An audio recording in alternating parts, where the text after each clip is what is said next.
शंकर जी जहर पी लिए थे, समुद्र मथने में निकला जहर, उन्हें पी लिया, यहाँ गर्दन पर जाके ऐसे रोक दिया तो यहाँ गड़ेरर निकल आया, काला काला, मरे नहीं। शंकर जी बनो तो शंकर जी की कुछ कर्तव्य दिखाओ।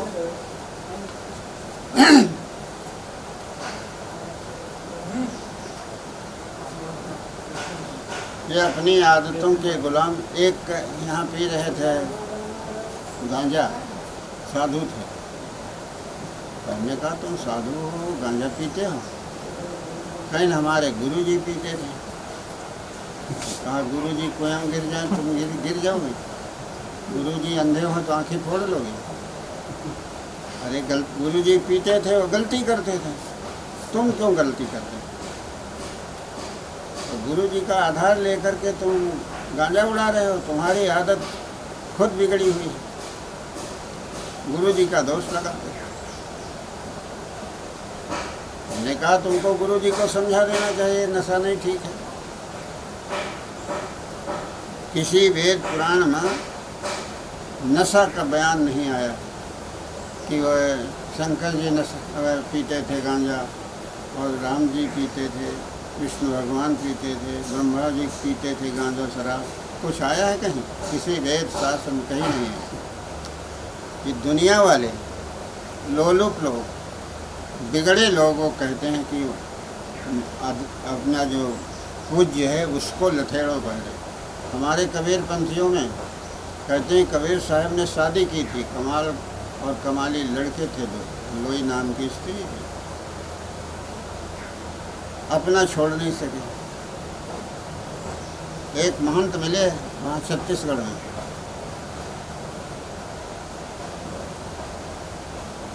उन्होंने कहा कि साहब कबीर पंथ में 12 डोरी हैं, एक होना चाहिए। कबीर साहब तो एक प्रकार का उपदेश किए, होना तो एक चाहिए। तो कहें इसके लिए आप प्रयास करें।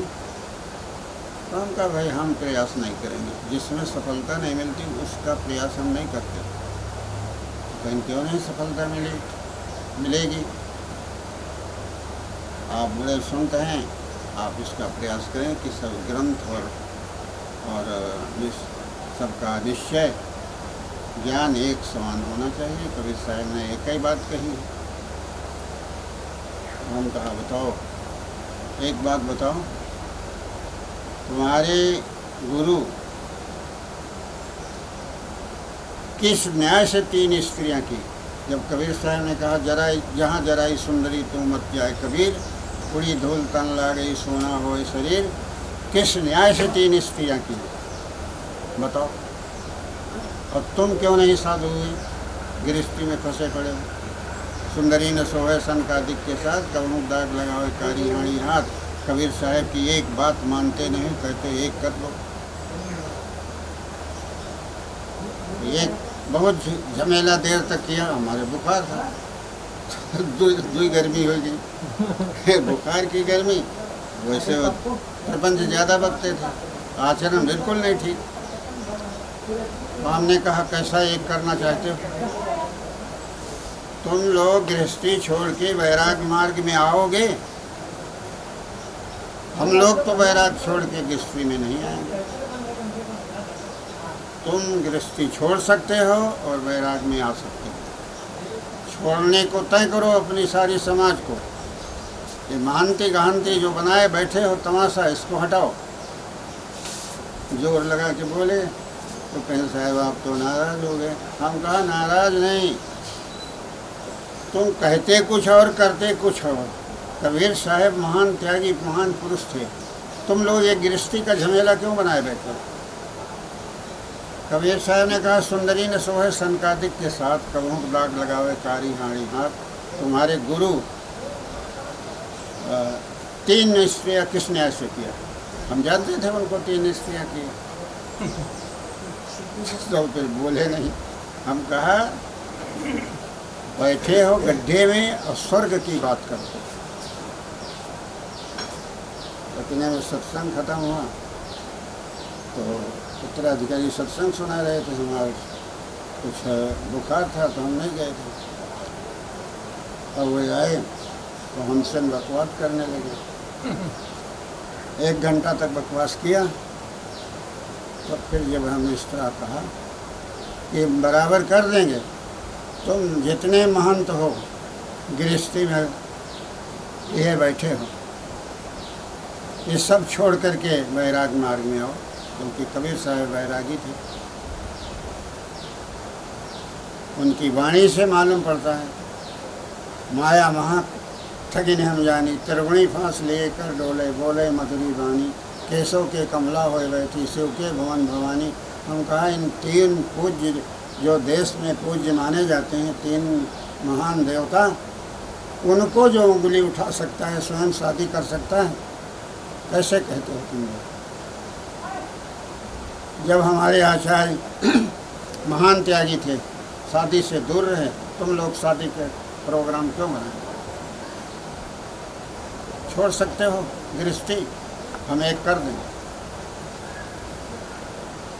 घबराएंगे, कहें साहब आप तो नाराज हो गए। हम कहें नाराज नहीं, ये न्याय है।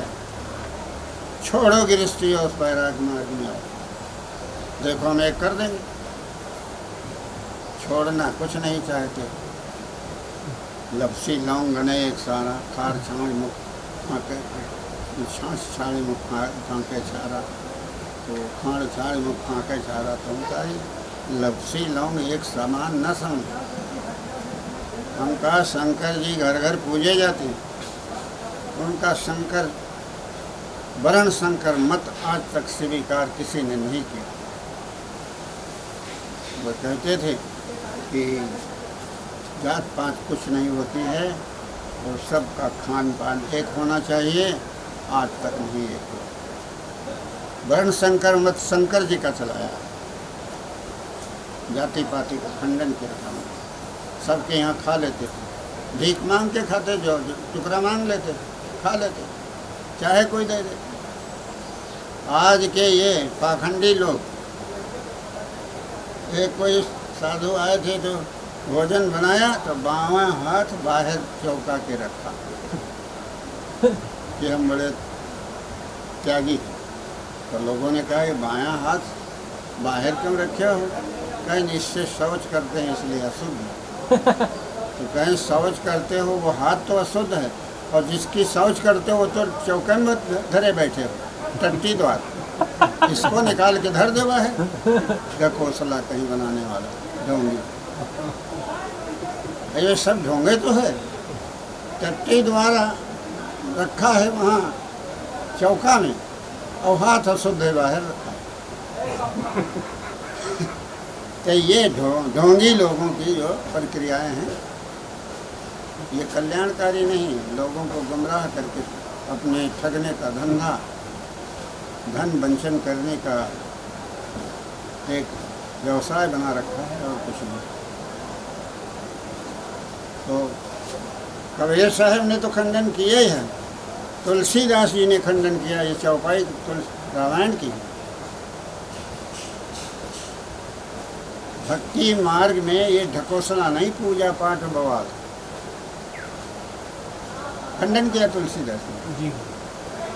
अब वैष्णव लोग कहते हैं आप लोग तो पूजा पाठ नहीं मानते।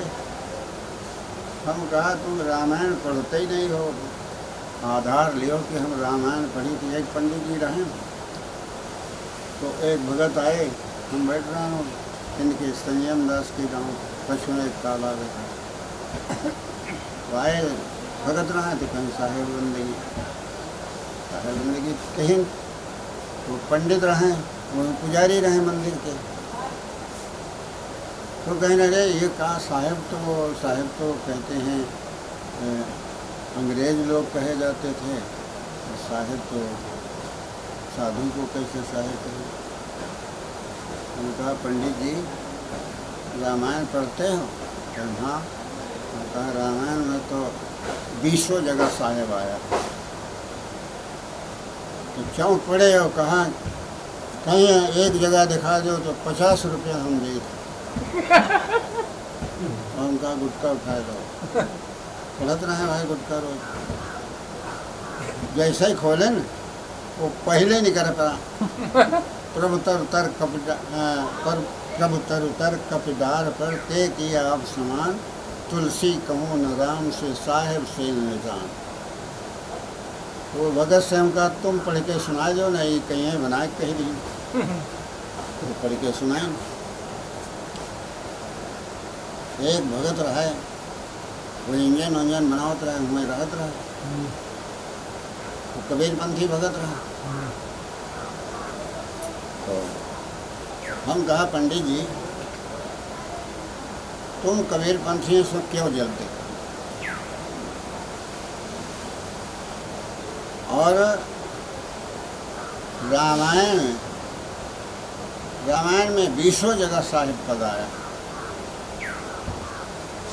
लोगों को दिखाने के लिए रामायण तुम पाठ करते हो, तुमको मालूम कुछ नहीं रामायण, एक अक्षर नहीं मालूम, खाली स्वर रट देते हो कि हम रामायण बाँचते, मालूम ही नहीं।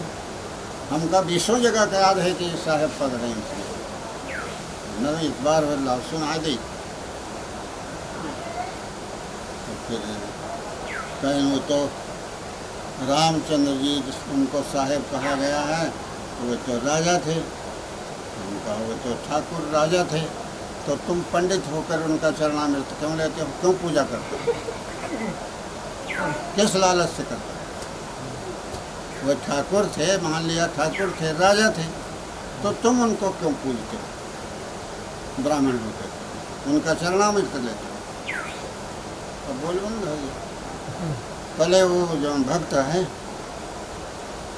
ईश्वरदीन दाम रहा, लोनिया परिवार का यूँ तगड़ा रहा, कहे पंडित जी ज़्यादा बात न करो, ₹50 निकालो। तो इधर उधर कर कहें देर न करो, ₹50 पहले निकाल लो। तो पंडित फिर बताएंगे, वो कहे से ज़्यादा तिकड़म न करो, ₹50 पहले निकालो, मैं कह रहा हूँ। और साहेब निकला है मकर 20 जगह साहेब है, तुम आँखें मूंद के पढ़ते हो। साहेब ईमा निकला है तो फिर देव पैसा। सटपटाए रहे, हाथ जोड़े कहीं साहेब माफ कर दो, हम कहा गलती है। हम कहा नाम के कबीरपंथी से बात मत करना कभी। नाम का जो कबीरपंथी, वो कबीरपंथी जो सच्चा है उससे तुम क्या बात करोगे? 4 वेद का भेद हुआ और कबीर का चेत हुआ, बोलने न दे पकड़ ले घेट हुआ। का यूँ तुम कबीरपंथी समझ के यहाँ तुम निंदा करो। कबीरपंथी सीधे होते ही बोलते नहीं तुम्हारा सब बखिया वो धेड़ देंगे। वेद शास्त्र कुरान सब इनकी रटी पड़ी है और सब जानते हैं कि तुम्हारे लोगों ने ढकोसला। वो बहुत फिर ईश्वरदीन कहे से पैसा निकाल लो, देर न करो, नहीं तो फिर अब ले पड़ जाए। वो पंडित को उठा ले तो पुष्काण भागत चला जाए, इतना तगड़ा। तो कहे पैसा निकाल लो, बात अच्छे करो। अरे हम कहा भगत जी छोड़ो, इन पैसा कहा दें, इनके मुँह ही मुँह है और कुछ नहीं, खाली बाचाली है। तो जाए छोड़ी नहीं, वो पैसा ले लिया, पैसा ₹50 निकाल। इस तरह से पाखंड का खंडन लिखा है।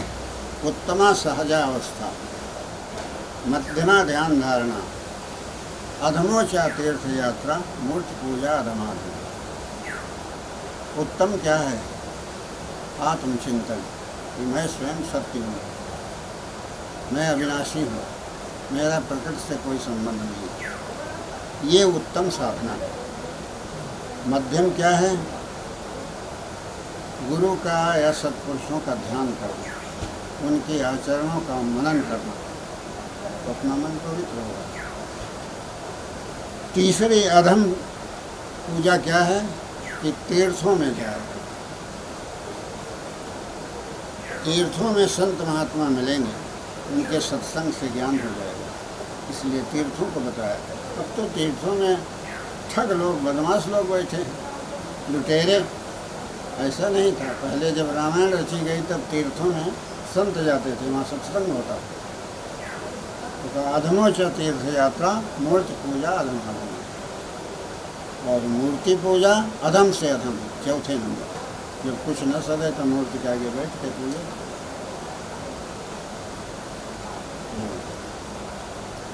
गीता में कहा है यस्य आत्मरतिरेव स्यादात्म तृप्तस्य मानवः आत्मन्येव च संतुष्टः तस्य कार्यं न विद्यते।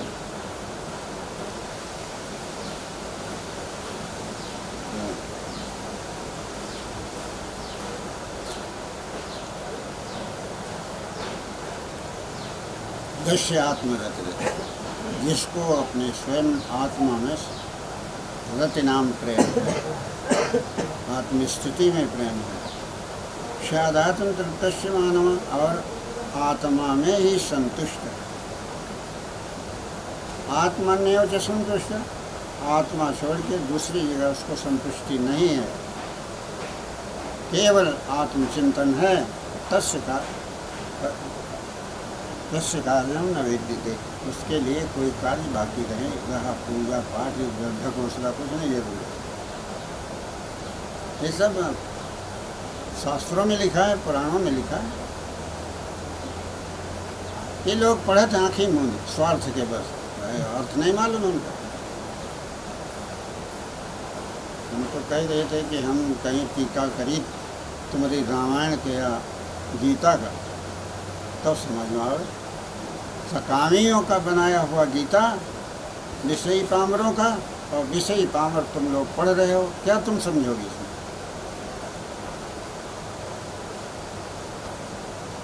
वेदव्यास छोटे भाइयों की स्त्रियों से बच्चे पैदा किए। चित्रबीज और विचित्रबीज की स्त्रियां दो थीं विधवा, वो तो जल मरे थे, अम्बे और अम्बालिका। और एक दासी, तो दासी से विदुर का जन्म दिया, और छोटे भाइयों की स्त्रियां जो भैहो थी उनसे अंध और पांडु का जन्म दिया। ये वेदव्यास जी और 24 पुराण लेखक, और फिर वेदांत शास्त्र उसने बनाई। किस लक्ष्य से वेदांत शास्त्र बनाई? कि हमारे मुंह में कोई खालिख न ले सके, अपने बचने के लिए वाचाली, कि इंद्रियां अपने स्वभाव में बरतती हैं, वो रोकी नहीं जा सकती। अब कोई जवाब देने वाला नहीं था कि घर में तुम्हारे स्त्री नहीं है और बहन है, बेटी है और माँ है, मर रोकोगे कि नहीं?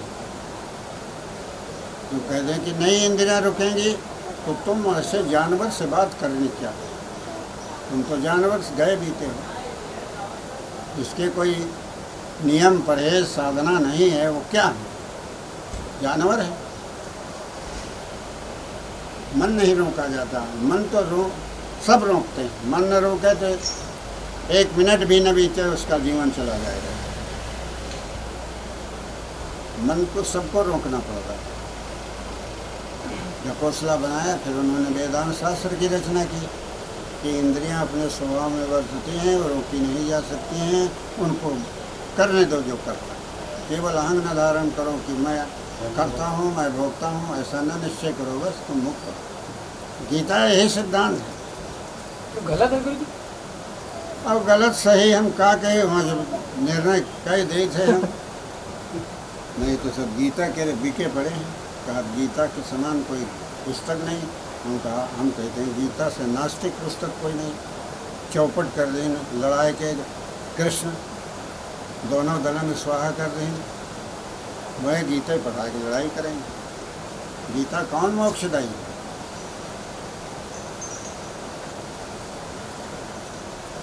समझ में आई बात? गीता बहुत ही भ्रष्ट मार्ग में ले जाने वाली। कहीं कहीं ज्ञान की बातें हैं, परंतु कहीं कहीं तो बिल्कुल चौपटानंद बना दिया।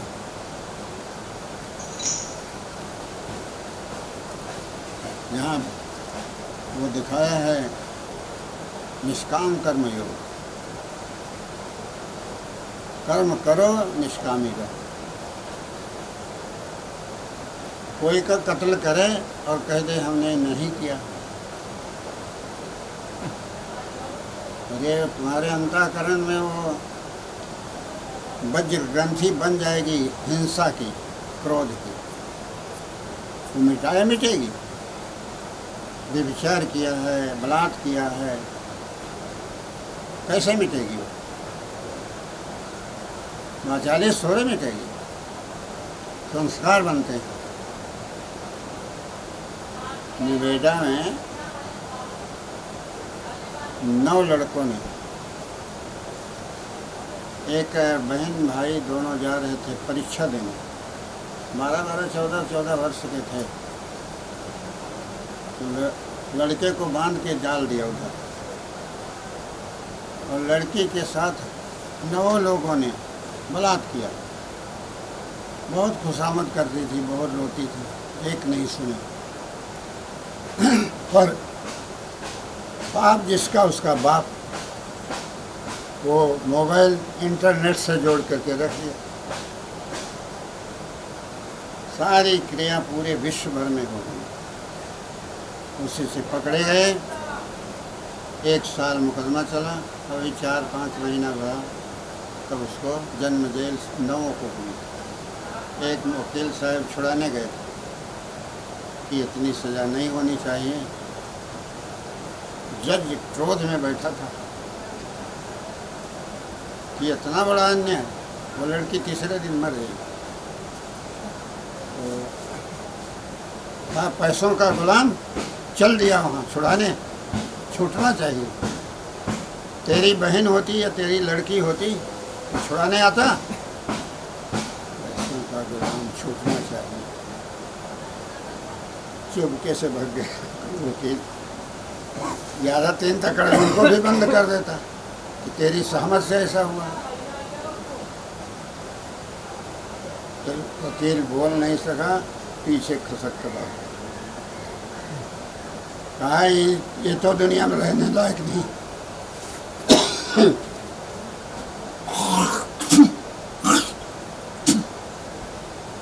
पर कहा ये अभी कम उम्र के हैं,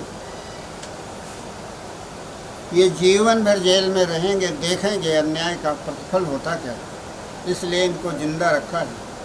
मैं इनको सबको फांसी दे देता, ये दुनिया में रहने लायक नहीं। जेल में रहेंगे, ये जीवन भर ये देखेंगे और दुनिया वाले भी देखेंगे कि ये क्या करके आए, इसलिए इनको छोड़ दिया। जज बहुत नाराज था। अरे ये ऐसी कृत्य सुनकर सब नाराज होंगे, जो सच्चे आदमी वो सब नाराज होंगे। तो जज तो न्यायाधीश होता है, तो भगवान का अवतार है समझो, जो इधर उधर कर दे। तो भगवानों के सामने वाचाली कर रहे हैं कि छूटना चाहिए। पहले जज एक था अंग्रेज, एक आदमी को 20 आदमी गांस के मारे थे, मारा एक ने था।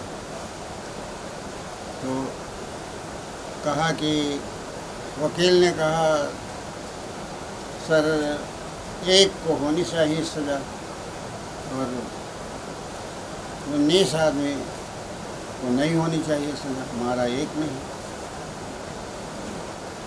तो जज ने कहा ये बताओ वहाँ बचाने कौन गया था? जो मारा गया उसको बचाने गए थे ये सब, जिसकी तरफ निकलता वही मारता। इसलिए 20 कत्ल के दोषी हैं, 20 को फांसी की सज़ा दी जाती है। इसमें से एक की मनसाय नहीं थी कि न मारा जाए, जिसकी तरफ निकलता वही मारता। इसलिए 20 कत्ल के दोषी हैं, 20 को फांसी की सज़ा दी जाती। वकील रही है कि सरकार बात सही है। जब 20 आदमी घेर के मार रहे हैं, जिसकी तरफ निकलता वही मारता। हिंसकी तो सब हैं।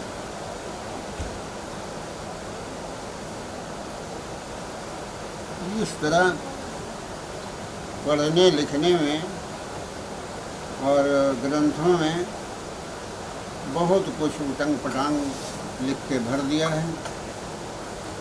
अब वो बिना पारखी संत गुरु के ग्रंथ पढ़ने पर भी कुछ ज्ञान नहीं होगा, पड़ जाएगा जाके जाल में। जितने गीता और ये रामायण पढ़ते हैं कोई त्यागी नहीं, त्याग का बयान ही नहीं उसमें, सब सकामता का बयान। गीता पढ़ने वाला कोई साधु हुआ है? राम अवतार देखे हो? गीता पढ़ने वाले सब भ्रष्ट हैं, बनाने वाला भ्रष्ट रहा तो वो का लेख कैसे शुद्ध होगा? बनाने वाला कौन है जानते हो? हैं? वेद व्यास। उनकी भ्रष्टता की कहानी खुद उन्होंने कही अपने मुंह से। व्यभिचारी आदमी अपनी कृत्य का बयान करता है, बड़ा नाम अपना पैदा करता है। ऐसे वे भी अपना नाम पैदा किए, अपनी कृत्य को स्वयं लिख के कि हमने ये किया। ये और कोई नहीं कहा, उन्हें कहीं नहीं, जैसे ही। इस तरह संभल के पढ़ना चाहिए, संभल के मानना चाहिए। पारखी गुरु की संगत किए बिना किसी जीव का उद्धार होने वाला नहीं। सब ढोंगी ढकोसला और बवाल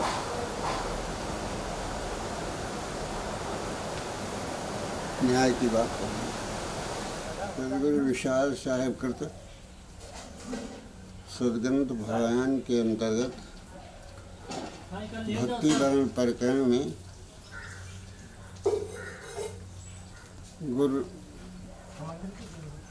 गुरु महत्व का वर्णन किया गया।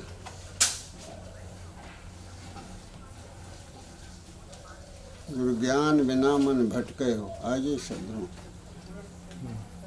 गुरु ज्ञान बिना मन भटके हो, देख सुने नार नर परसे, रसना रसगंध को लटके हो।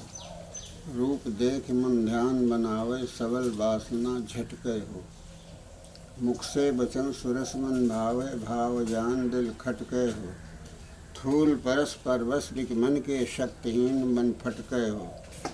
रसना भोग सुरस रस खटके, अमल सहित हिंसा मद रटके हो।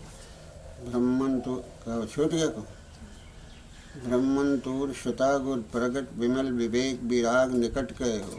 लख्यो कबीर जगत जीव दुर्गत, कहो विराग बस तुमन घट कहे हो। और ज्ञान बिना मन भटके, छूट तो नहीं। फिर ये गुन्हा पद लटके, चलत प्रवाह भोग दुख फटके। छूट गया तुम? चलो खोजी। कौन लाइन छूटी? तुम बोलते नहीं तो हम बता रहे हैं, जहाँ बोली तो बताओ। फिर भी बोले होए तद लपके, चलत प्रवाह भोग दुख फटके। हाँ ये छूट गए। केक केक भैया शब्द 14 7 चौपाई हैं, 8 है। 8 है। गुरु ज्ञान बिना मन भटके हो, भटके हो। हाँ, सही सदगुरु कहते हैं सारा संसार गुरु के ज्ञान के बिना भटका खा रहा है। भटका नाम इधर उधर धोखा उठा रहा है, भटक रहा है। जैसे अंधा आदमी भटकता रहता है, रास्ता नहीं दिखाई पड़ता, इसी प्रकार गुरु के ज्ञान के बिना मनुष्य ज्ञान दृष्टि से अंधा है, तो वो भटकता रहता है इधर उधर कामनाओं में। तो इसमें पंच विषय का निर्णय किया है साहब ने। देख है, आँख से रूप देखता है, कान से शब्द सुनता है, नारी नर पर से स्त्री पुरुष स्पर्श विषय में आसक्त रहते हैं।